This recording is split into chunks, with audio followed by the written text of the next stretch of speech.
Hello and welcome along once again to the latest YouTube production here at andyholdingspeedfigures.co.uk. Andy looking at last week's actions, taking me a few days extra to catch up with last week. Actually had a week off just to recharge the batteries. So yeah, I'm probably a couple of days behind schedule, but had a good chance to scroll through last week's stuff and look at all the numbers that have been collated. And the first of the horses that I'm going to make a note of for you this week is Bill Hilly, who won very tidily at Lingfield last week on the 26th of August, clocking a 100 speed figure with ourselves. That was pretty healthy for that level of horse.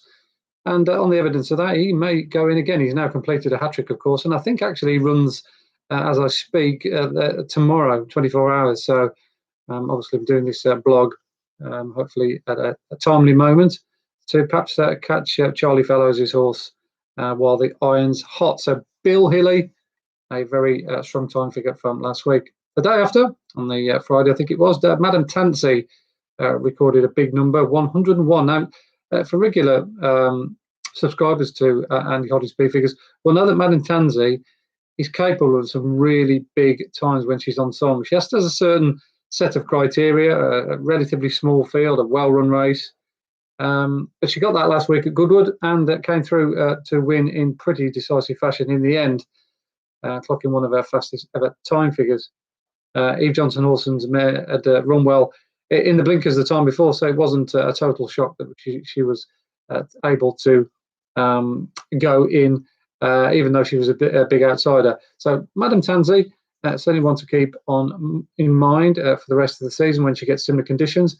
4 horses then to qualify from Saturday, including Tis Marvellous, who won the Beverley Bullet. It was the second time that Clive Fox's Chargers had a stab at that race. He was 5th back in 2017 behind Judicial, and he turned the form around with that veteran in pretty decisive fashion, always racing handily on the Westwood. He quickened up really well to win pretty tidily in the end and back up his previous victory at Ascot. Of course, Ascot is the course that he's most renowned for all his best time figures. So it makes sense to keep an eye on him when he goes back to the Berkshire venue next time out, on the back of a 101 speed figure that we awarded him last Saturday. Lavender's Blue was a good winner at Goodwood, and she was awarded with a 95. She'd been given a little bit of a break prior to running quite well the time before in Group 1 company, but dropping back down to a Group 2 level, she beat the boys in pretty tidy fashion, staying on well down the outside to take that Group 2 contest at the main expense of Ben Battle, who was obviously strongly fancied. The pair of them pulled well clear, and as I said, the time figure was pretty good. I think the Sun Chariot is the race that Connections have muted. She might go to next, so keep an eye on her at HQ in a few weeks' time. The last two, we've got a 2-year-old who clocked the best time of last week. Sacred Bridge was pretty good over in Ireland, but a horse called Manakan from the John Ryan stable clocked an eye-popping 91. Anything that does over a 90 for us with regards to juveniles has got to be pretty special.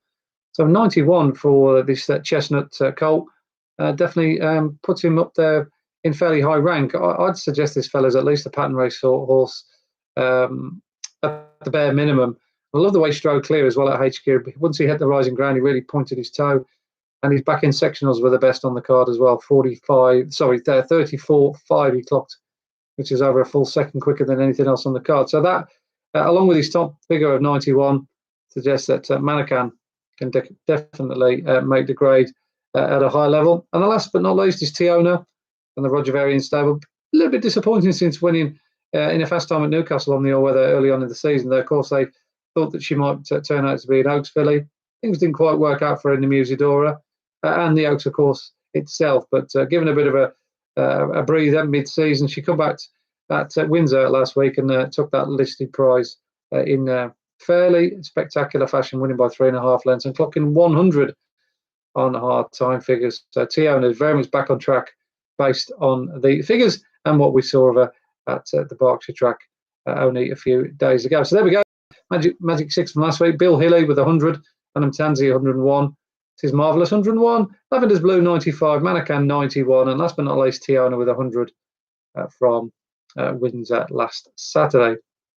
Okay, thanks so much for tuning in to the latest instalment here at Andy Holding Speed Figures. There'll be more of the same next week when we'll take a look back at all the best times from week commencing the 30th, the 30th, not the 29th or the 30th, either one. So until then, it's goodbye for me for now.